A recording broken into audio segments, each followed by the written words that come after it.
Welcome back to another episode of Broker's Blueprint. I'm your host, Martino Picariello, joined by my co-host, Nick Giganti. Nick, how we doing? Doing great this morning. It's warm. It's beautiful. Spring is in full effect. You're wearing shorts.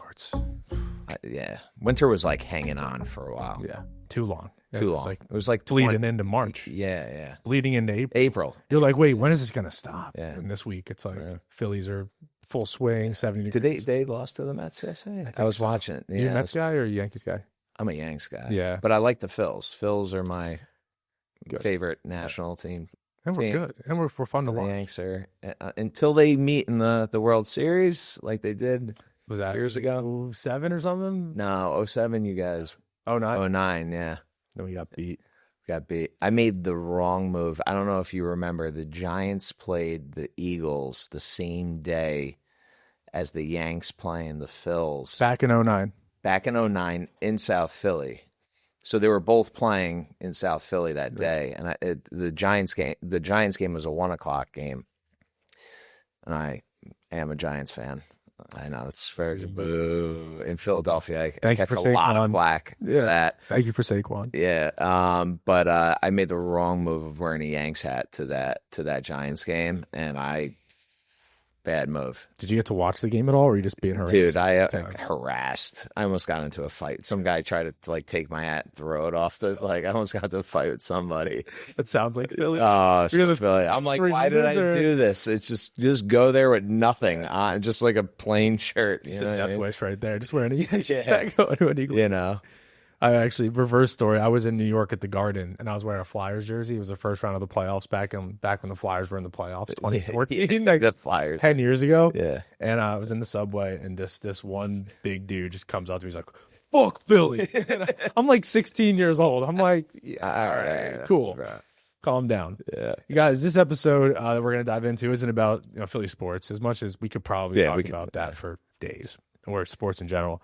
This episode is going to be about how to cover your ass when you're investing in new up-and-coming markets. Because there's such a opposite, or there's two really different ways to invest, in my mind, to generalize it.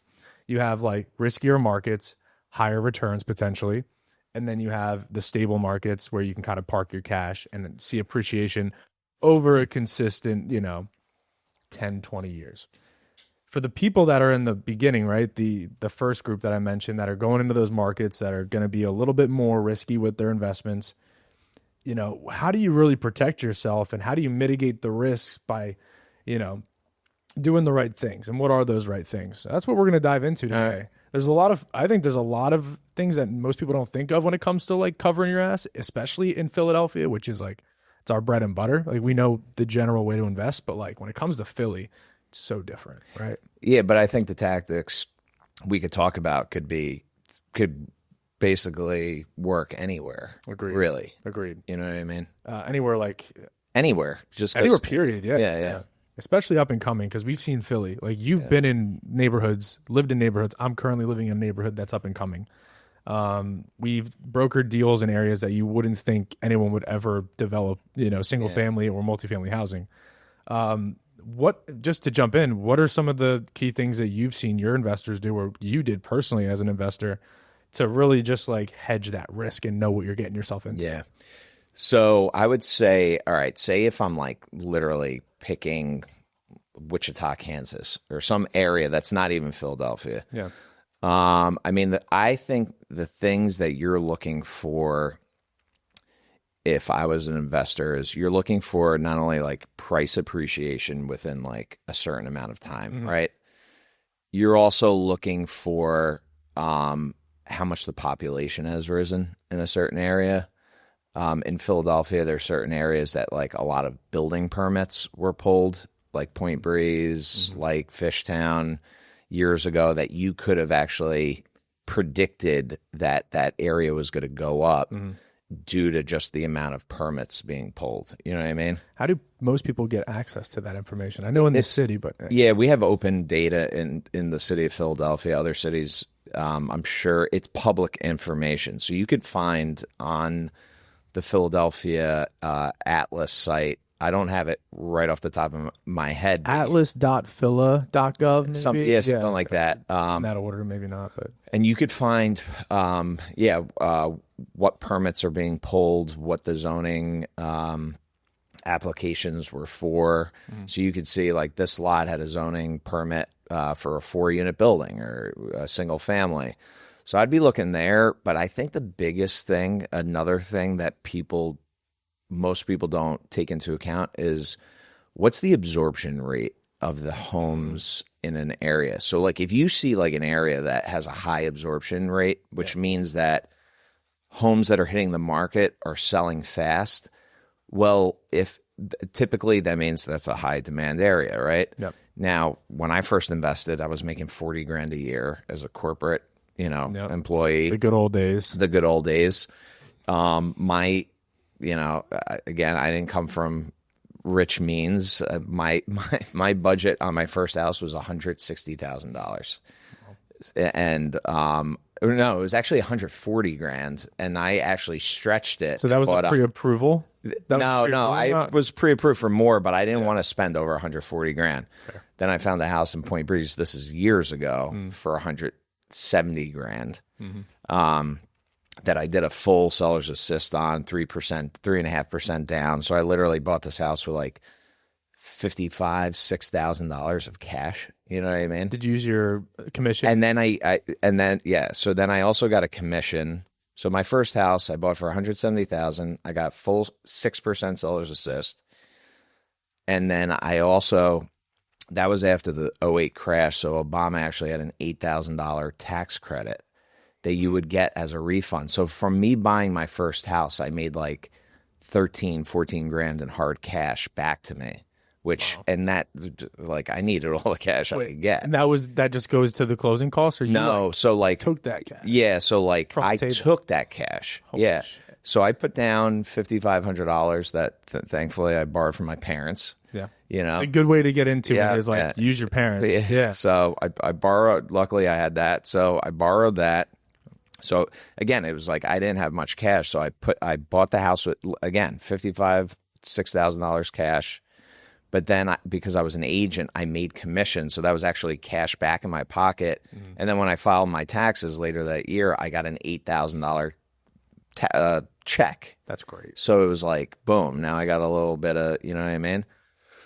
So, but anyway, so the reason why I went to Point Breeze was Graduate Hospital. It was like the tertiary market of Graduate Hospital. So you're looking at like, if you're like that young investor and you're okay with investing in an area that might be a little rough around the edges, you want to see like what's going on right next to it, right? So it's like Point Breeze was that next area from Graduate Hospital. And Philly, if people don't know Philly, it's very block to block. So it was like Washington Avenue was this crazy dividing line where it was like if you were just north of Washington Avenue, new construction homes in that time they were selling for like, let's say $450, $475.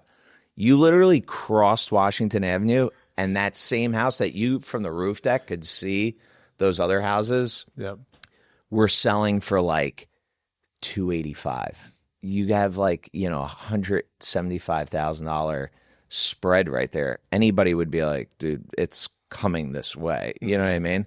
And that was my mentality for it. So it's like anywhere that's happening everywhere where there's like a catalyst for development. It's like some big company moves into an area. What is that? It brings jobs. It brings all this attention.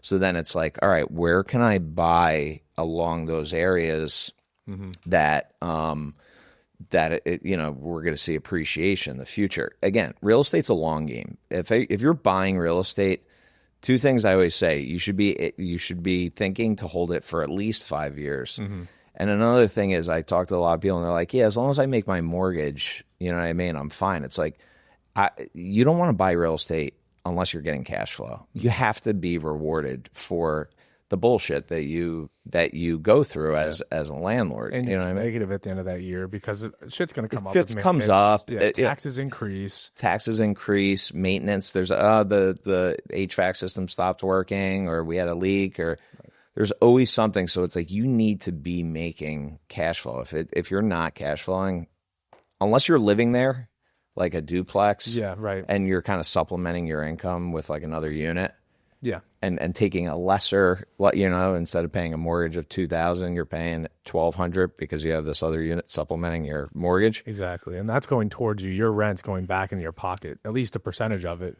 That's not going to interest. Correct. So. Correct. Yeah. Yeah. So I would say like absorption is a thing that people probably don't actually focus on. And that would be like the days on market.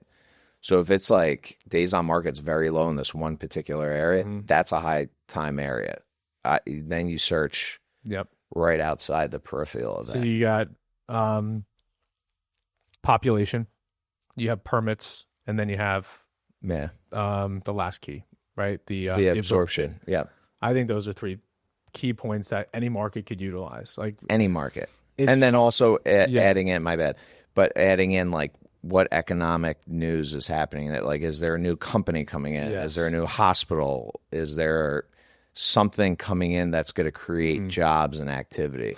Yeah, and I'm thinking even like it just specifically using those as an example, Grad Hospital 15 years ago, before that, actually probably now 25 years ago, before it was 455, that was also a market that you didn't really want to touch for a while, right? Like I know Andrew Gismondi, shout out Andrew, the broker of KW Mainline. Yeah.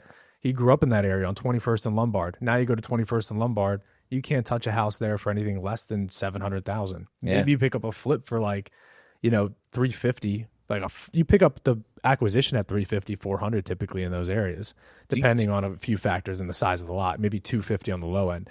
But most people are looking for like 60K houses in like most of Philadelphia, whereas these markets now that you really want to get into, the lowest you can get in for an acquisition, because it makes sense, because you're going to build something that's probably worth $1 million, is 250, 300. Yeah. At least. Do you know why Graduate Hospital, no one wanted to invest there for years? Someone told me this.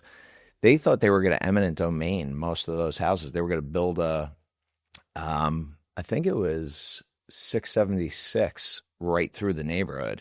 Wow. I don't know if it was 678, but they were going to basically build a highway through Graduate. Take the Schuylkill and cut through Graduate Hospital. Yeah, not know that. Yeah, I don't know when that was. I wonder if they would have done that. What that whole thing would have looked like now. Oh my God, it would change. It would have changed the city. Yeah. But there's like two factors that come to mind: the hospitals that they started building in 2007 in University City. So you kind of like, just for an example of what Nick's talking about, it's like, okay, where is the economic growth happening? Okay, meds, which is a great business. You're going to have such good demographics coming in, good jobs coming in. And people got in front of that as soon as they heard the news and started buying in Graduate Hospital, because if you look at a map, Taylor, you can pull up the map. It's like University City, there's two bridges. Like the South Street Bridge is probably the main bridge, and it bleeds right into it. And then you have the Grace Ferry Bridge, that kind of bleeds over into it. So people are just thinking, before it was $350 for a shell, all right, let me buy these pieces of land for like $50K, $30K, whatever, and start developing these houses. And they're selling for $450 at the time. And back then, your build costs were not nearly as high. You're probably building a house $90 a square foot back right then. When I first got into real estate, it was like $90, $100 a square foot. And for just reference, what is it at now? It's like $160. It's almost double. Yeah. That's like a crazy difference, and that's why the prices have gone from $450 to $1 million. Because developers need to make that spread. The market still has high demand and high absorption.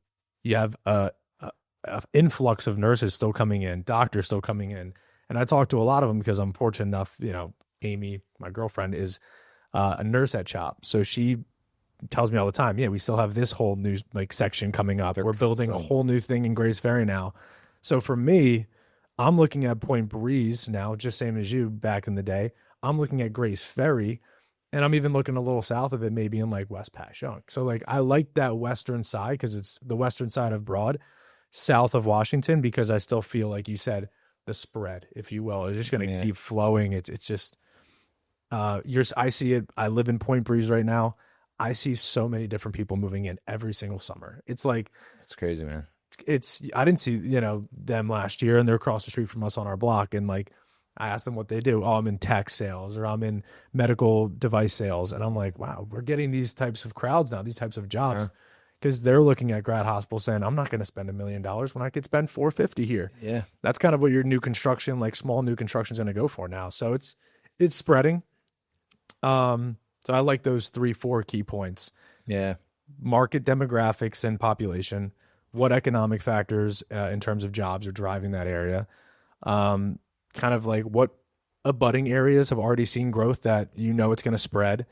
And then it's pretty simple. Like, what are they absorbing at? Hey, there's been 20 new construction houses sitting on the market at a fair price. I'm not going to touch that area. I'm not going to develop in that area. Whereas the opposite, you look at other markets, it's like, dude, there's only 2 new construction homes on the market. They're getting picked up pretty quickly. Like, this is where we should be investing our time if we could find the right deal. So I like those 3. Cool stat about Philadelphia. Someone told me 1 out of every 6 doctors in our entire country pass through Philadelphia at some point in their career for either undergrad, research, graduate, 1 out of 6? 1 out of 6 doctors in our whole entire country. Yeah. So that's like, Philly is like meds and eds. Without meds and eds, I mean, those are major industries. Yeah, and it stabilizes the market because you don't see a big dip ever in Philly because it's like there's always going to be those people. Industry. Yeah. Stable industry. Yeah. What I like to tell my clients on how to really mitigate risk is, you always say this term, got to be around to be around. Boots on the ground is huge. So building a team of people that know those areas, if you don't, kind of like playing or leveraging what your weaknesses are with other people those are their strengths. When people out of state would probably call you or out of that neighborhood about Point Breeze when you were living there, you were developing there, they had so much confidence that you were going to be able to guide them the right way because you said it, it's block to block. Philly is definitely not an area where it's like, oh, this whole pocket's great. It's like, no, this is this street is west. Good. Yeah, this street not so good. Exactly. Yeah. It has to be that. Even in Fishtown, still a market that's been gentrified. We could use that as an example too. Grad Hospital, Fishtown. Now it's like Northern Liberties kind of as well. All of that at one point was untouchable. You didn't want to get into there. But the one thing that sticks out to me about these areas that actually turn and you can see great returns in your appreciation is community. Like a sense of belonging and all of that. Like in some pockets, I'll mention maybe Brewerytown, Francisville, that a lot of people went into thinking like, oh, this is going to be the next area. And they've been thinking that for a while, and maybe eventually with all the new construction, right, it will be, but there's no community there. I didn't feel it when I was there, at least. Like, whereas Point Breeze and Grad Hospital, a lot of those people just kind of cultivated community. Restaurants and bars came in. There was a nightlife scene. There was a little bit more fun. Fishtown did the same thing. Frankfurt Avenue was a great CMX 2.5 corridor that everyone kind of developed along. East Passyunk wasn't great. It's always been solid, but then you had East Passyunk Avenue get, all the bars and restaurants cultivate more of a community. I think that's what Point Breeze is lacking. I think that's what Brewerytown's lacking. And that's a big thing to look for me is like, is there community here? Are people going to be leaving every 2 years? Like, or is it going to be like people live here, they work here? In Grad Hospital, you saw that. I think in Fishtown, you saw that. I would say if you're looking, it's more like a commercial sector. Mm-hmm. You know what I mean? Yeah. It's like that. You're right. Fishtown, I always say Point Breeze for years living there and selling real estate there. I always say Point Breeze is the coldest, hottest neighborhood because it could be like super on fire for months and things are just flying off. And then all of a sudden it's cold and you're like, what happened? It's up and down, up and down. But you have these other neighborhoods like Fishtown that they established good commercial corridors and good commercial establishments that, you're right, promote that community vibe. You're going out to the bar, you're seeing people, your friends. Yeah. You have places to go to. Yeah. And that actually like not only increases the value of the real estate, but it makes it steady. Mm. You know what I mean? Yep. Because there's things to do. You know what I mean? And that's like, you're right. Point Breeze, unfortunately, doesn't have good commercial presence, but it is building now on Washington Avenue. The thing about Point Breeze that makes Point Breeze such a good neighbor is its location is key. Mm-hmm. It's like you're a walk to East Passyunk, you're a walk to Graduate Hospital, You're right by the stadiums, you're very centrally located. However, Point Breeze, when you live there, majority of the time you're leaving your neighborhood to go out to dinner. You're leaving your neighborhood to meet up, which is kind of sad. There's been a couple staples like, Sardine Bar. Mm-hmm. John Longager opened that up. He was like a pioneer with that. Yeah. And that's been like a stable establishment. But and that really comes down to like Point Breeze Avenue, not, it's CMX2. There's been people that have pushed for it to be CMX2.5, which allows for taller buildings. More density, which allows the numbers to work for developers. At CMX2, it's just as expensive to build there as it is in some like Tony area. And it's like the numbers just don't make sense. Agreed. It's funny how zoning plays a huge factor into it too. So my two things that I always feel like to build that team out, like that knows what's going on, that's around, is an attorney. So a good zoning attorney goes a long way in Philadelphia. Yeah. Like you need them to get you, good advice. And then when you're in the deals, get you maybe like solutions if there's problems that come up, because it's Philadelphia. Like there's going to be problems that come up, timeline delays, this, that. But a good attorney can say, these are your chances and this is what I'm going to do. And they have a lot of certainty after all the years of experience they have. So an attorney can get you through that zoning process, give you good advice on, this is a big thing, what neighborhoods want what. Yeah. Like certain areas are like, I was just saying it earlier, you can't build like a luxury single family house really, and take up like half a city block in Point Breeze. The town's just not going to approve that. That little council group is the RCO. Is it who's the councilman there? Is Kenyatta. Kenyatta Johnson. And and this is a big thing that attorneys are doing all the time, is they're sitting in these community meetings and they're talking to the community about what they want. Brewery Town's going to want something different than Point Breeze.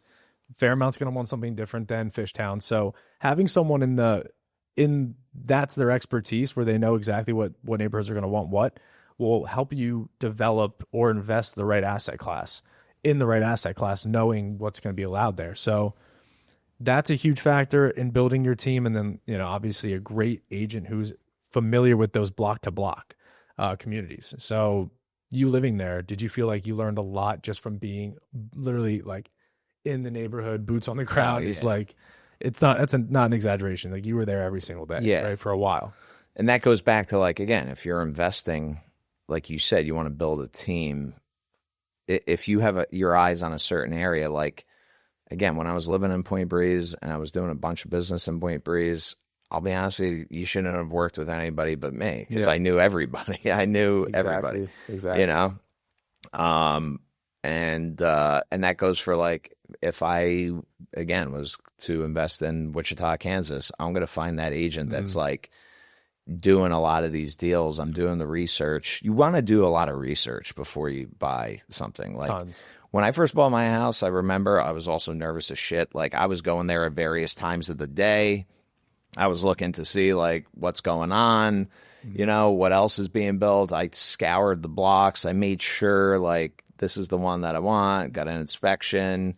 I remember like it rained really hard one day and I'm like, I want to check out the house now after it like poured, just to make sure there's no water in the basement. Right. You know what I mean? Stuff like that. So, it's like knowing who like the expert is in that area is like very important. Yeah.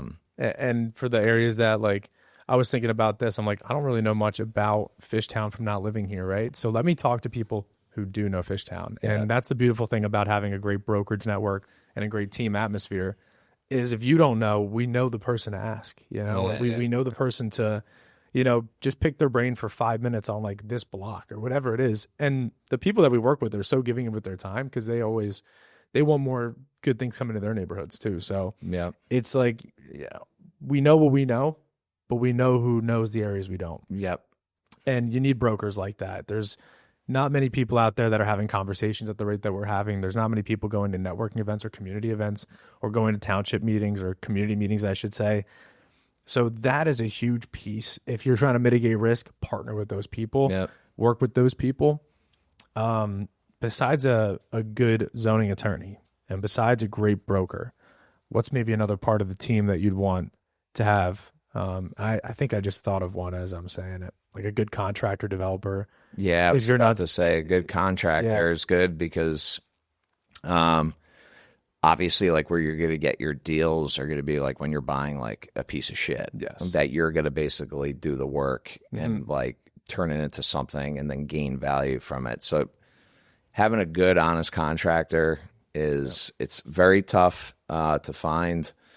I will say if you're bringing a contractor around to take a look at houses, some people are just like, this isn't the one. Like, give the dude some money, like, for coming. You know what I mean? Like, if they're going to check out and spend their time, like, throw them a couple bucks so that you're kind of rewarding them for their time, just like walking through. I've seen so many contractors that I've worked with not do that at first, and then you call them like 2-3 years later, and they're like, "Yeah, I need $100 for like the 2 hours," and I'm like, "Dude, I can't believe you didn't ask me for that before." Yeah. But I get, and that's the funny thing about contractors, which is why it's also so important to have a good agent who has contacts and access to people.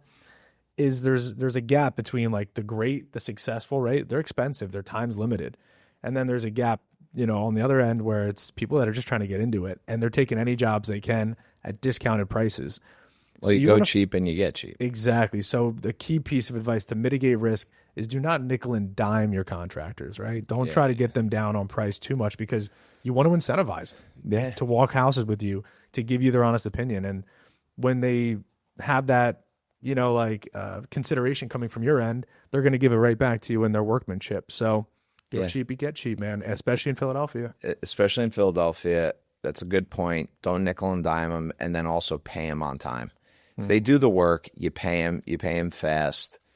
You know what I mean? I think that's a big one. Sometimes if you have like a really good contractor that gives you like a competitive price, sometimes I just round up. It's like it's $1,425 for whatever. Here's $1,500. Yeah, you did because I want him to pick up my phone the next time I call him. You know what I mean?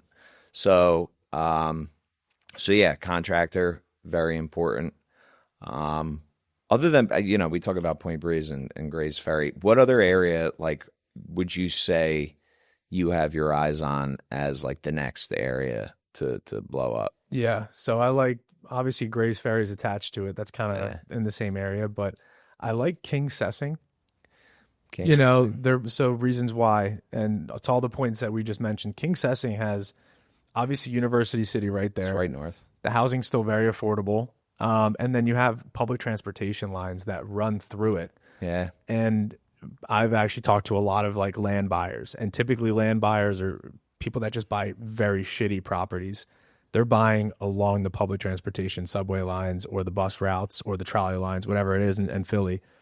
And typically people want to be, no one wants to drive in the city. So typically people want to be close to those. So I think eventually Kingsessing, these like cheap lots are getting developed now. A lot of the public transportation is pushing that way. SEPTA just made a big purchase of a piece of land. I think it was on 49th Street. That's typically an industrial corridor, but they're going to make that a little bit more, I think, residential. And then they're doing that mixed use. Yep. They're they're extending the Schuylkill River walk to Bartram's Garden with the bridge. So you'll be able to walk over into Bartram's Garden. Exactly. So like all those key things kind of make me, to our point, like those economic decisions with the city, the jobs are right there. And then the spread of Gray's Ferry eventually. I don't see it happening really or getting to that point for 10 years, but that's why you start to do it now. And to your point, you don't want to hold real estate for less than 5. So if you're investing in a low price point market that's going to be up and coming, that's a really good one to look at. Yeah. I was going to say on the other side of the city, Port Richmond.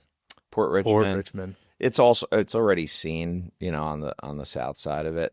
And the divider's like, Lehigh? It's Lehigh. Yeah. But Port Richmond, you're right off of 95. You're just north of Fishtown. Yep. That's another area that's like, it's going to come. It's going to come at some point. It's when, things have definitely slowed down with the market that, and then unfortunately, the changing of the 10-year tax abatement, which I think is probably the dumbest thing that they could have ever done. Yeah, we could talk about that for another episode. Yeah. Incentives that the city needs to it's like implement to get these developers back on track, because there was such a great growth that we saw back. Oh, my God. Graduate Hospital wouldn't exist without our city the way it is today would not exist without giving incentive for people to build, and to buy, obviously. Yeah, and then they buy, and then when people live there, everybody, the argument was that the city was losing tax money, but it's like, what about after 10 years? You're basically planting the garden. Exactly. After 10 years, now you have whole neighborhoods of people that are paying market rate taxes. Yeah, for people that don't know the 10-year tax abatement, it would just hold the land tax value at basically what you acquired the lot for, which could have been like 50 to 100,000 maybe in that range in Ground Hospital, maybe a little more. Well, the value could be right. the value could be assessed on the land. So your taxes could go up just on the land, right? But you were abated for the improvement, for the vertical, right? Yeah. So like you're just paying tax on land, which is very cheap for 10 years. That's exactly. That's a huge benefit because the vertical, like we just talked about, now they're hitting 800,000 to $1 million in Ground Hospital. So what typically happens with taxes is they're going to tax you on like 1% of that value, maybe a little more, 1.39, 1.39, right? So that's at least $8,000 in taxes, at least maybe 9,000 in taxes that you're going to get in those 10 years after. So you're planting that garden. Yeah, it's so big, and now there's no garden at all. It seems like it's half. They cut it in half. Personally speaking, I think places like North Philly and Southwest should have 20-year tax abatements. Dude, that would gentrify a lot of areas, and the values would. Yeah, eventually all of the tax value would go up dramatically. Yeah, you'd see all these developers building commercial too, industrial, like give them 20, we saw what the QOZ, the Qualified Opportunity Zone, did to American Street with all those industrial properties that were just defunct. Again, it's like giving people, especially in a market like this, you got to give people incentives to like move money around. And it's like, they should do a 20-year fucking tax abatement. You'd start to see people just buying up lots up in, like north of Lehigh and just building shit because they know that they're being sheltered. Exactly. And we look at building permits all the time on that Atlas site. There's statistically like a stat put out that there's been an 80% drop off in permits being pulled or plans being submitted, right? Like all of that in the last 2 years, like 80% down for 2 consecutive years. So there's a huge lag. Maybe people are finishing up projects, right, that they bought years ago, but there's a huge lag in construction that we're going to see in the next probably 2 years after that, after these 2 years. So maybe this is a good time where sellers are going to get more realistic on, all right, the bid to ask is pretty high. I need to do my part. And then if the city can help on the buy side, get the buyers who are kind of hesitant to be like, oh, there's a huge benefit now. Like, man, do you see it coming back? Like that would really change the city again, I unfortunately, and this goes for all cities, it's funny because we're in the city. So we're like, oh, Philly's this, Philly's that. But then you talk to developers, other places, they're like, dude, this shit happens everywhere. Yep. It's just how politicians are not business people. They don't understand economics, unfortunately. Right. Like they put that 20% overlay in a huge swath of the city, meaning anything that was built over 10 units, 20% of them had to be for low income. Right. Understandably, that's like a good thing that you kind of want to push so that things stay like affordable for people. Mm-hmm. But unfortunately, it totally destroyed the economics. So what happens is no one's building anything. Yeah. It's 100 units, 20 units, 20 units below market value. You know, like let's just say it's $2,000. You got to offer them for what, 1,500, maybe less. It depends. There's like some formula based on the median income and all that.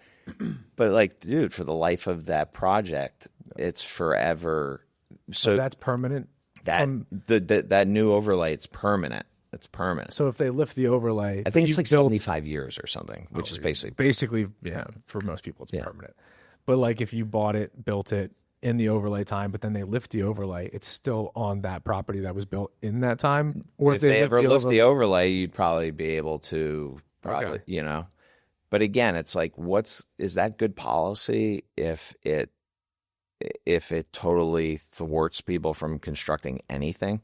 Right. No, that's not good. The city's not making money off permits. That people aren't building. That means that there's loss of jobs. Yeah. That lot that's producing $1,000 of tax income is going to be like that forever because nothing is being built on it. And we wonder why the city is the most affordable. Philly's by far more affordable than New York or DC. By far more affordable than Boston. And we wonder why. It's overlays like that keep the city's rents and obviously people aren't going to be buying $1 million homes everywhere. So the mortgages are low, the rents are low. At one point it was cheaper to buy here than even rent. that's how affordable it was. Yeah. Like you just said, you walked away $15,000, you know, from a single family home that you just used for yourself. So it's like, that's a big reason it stays where it's at, the city, and to benefit and to detriment. You know, there's definitely pros and cons to it because, I mean, it's funny, like, you know, 10 years later, I just bought a single family house for $280 in Point Breeze. Yeah. So if you held that, did you still have that first investment property? I sold it because the taxes went up so much that it was a tax abatement, that house? It wasn't a tax abatement, but it was just like such an increase. I held it as a rental for like 2 years, and then the taxes went up to, you know, where I was like, I'm gonna sell this. You know, just that the numbers didn't really make sense for me to hold it. The cash flow wasn't big enough. Plus, if you live in a primary residence and you sell it within 5 years of you. I forgot that it's like if you live there 2 of the last 5 years, you have, as a single person, $250,000 of profit is not taxed. Really? So capital gains, you don't get hit with capital gains. If you're married, it's up to $500,000. So it was like. Okay. That's another thing I'll always coach people on. It's like, if you own a house, they're like, yeah, I want to rent it. Well, you could rent it, but if you hold this for a while, you're going to have to pay capital gains. You'll break even. Yeah, so it doesn't make sense to sell it now, make your profit without paying capital gains, and then take that money and invest it in something that's like a bigger, you know, where you can now realize new appreciation. Yeah. You know, it's like sometimes it's not always beneficial to just hold on to every single piece of real estate. You know what I mean? It's good to like sell things if you feel like you've topped out or if there's a tax benefit. Right. And like in this case. To our point last week with our episode, which is great, that should be coming out soon. It's a time right now where sellers are considering that finally. Like, has it topped out? And that's really been a great thing for us brokers, is like things actually chilling for a little bit, right? Topped out. And we like sellers more than buyers, working with sellers more than buyers. So like finally when sellers are coming to the table, giving you a call back or whatever it is, it allows you to feel like, all right, one, you know, when you're on the list side, you're running a business more than running around buyers. But two, it's like, all right, more deals in general are going to be able to happen. And, you know, now I have an incentive to work with more buyers because I have more listings coming in. And just, you know how it works. Yeah. Listings, leads, leverage. Yeah. You get the listings, you get more leads, and then you start, you know, getting people to show houses for you, getting an admin to like help schedule showings and all that good stuff. But it all starts when sellers start to pick up the phone because they feel it's topped out. The market's where it's at now. We don't see interest rates coming down below 6% now.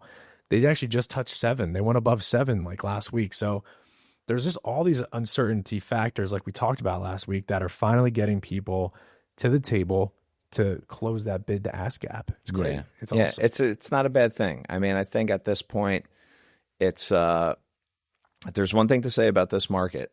If you're a seller, it's like, I hate to say it, but your property is not going up much, probably in the next, you know, like 2% maybe, 3% been the growth we've seen. Yeah. So it's like, and it might be like that for a little bit with the market that we're in. I mean, it's a correction market. That's what happens. Exactly. It's not to say that real estate's not a bad it's still a great investment, and it will go up. But if you're like thinking it's gonna, you know, you could ask the price they asked in 2021, which we see all the freaking time. It's like, it's not happening. It's not happening. And just get it through your head. It's not happening. It's not. It's just so good to have an advisor like you, like me, to just be like, there's tax benefits. There's these benefits. Like, most people just don't know about those benefits of maybe unloading and reallocating, moving your money laterally into a new asset, right? Has to be, if you're going to 1031 it, which you wouldn't need to because you're avoiding the capital gains tax anyway. If you sell in those 5 years and you live there for 2, right? Yeah. So you don't have to 1031 it. Just you can't 1031 your primary though. Okay, yes, but either way, if it's in that 5-year gap, it's like, dude, you can hold on to this cash for as long as you need to until you find the right next property for you. So that's a big help in terms of your team. The agent could provide so much boots on the ground knowledge, but the tax knowledge, the all that stuff. I would even say a good accountant goes a long way. Like if you're a business owner, you already have one probably, but if you're just a personal, you know, solo investor, solopreneur, get an accountant that's like, you know, maybe going to be able to shed some more light on how you can move that money and not get hit with so many taxes. Yeah. So having a team, mitigate that risk, know your data, Where do you get your data from? I mean, for me, MLS, commercial property, the CoStar is that it's pretty, there's so much data on CoStar. It's awesome. I mean, you could see everything. All the comps, which is huge. Yeah. Comps, again, more on the commercial side. But yeah, it's typically MLS, the just open data source from the city with permits, and CoStar. Yeah. It's good that you have multiple sources. It's like, you don't want to get all your news from Fox. You don't want to get all your news from CNN. Yeah. It's like, all right, the whole picture. Exactly. Do all these key factors I'm finding, are they lining up? And typically they don't, but sometimes they do, Yeah. Any other comments in terms of like a team? Anyone else that you'd probably put in there? I would say a banker. Having a good banker. Three things for me: attorney, accountant, and banker. Any good professional, I feel like whether you're running any business, you need those three people. That's a great. Money is the most expensive. Access to capital. Access to capital. Chris, on the show, it's like he can provide that knowledge. Yeah.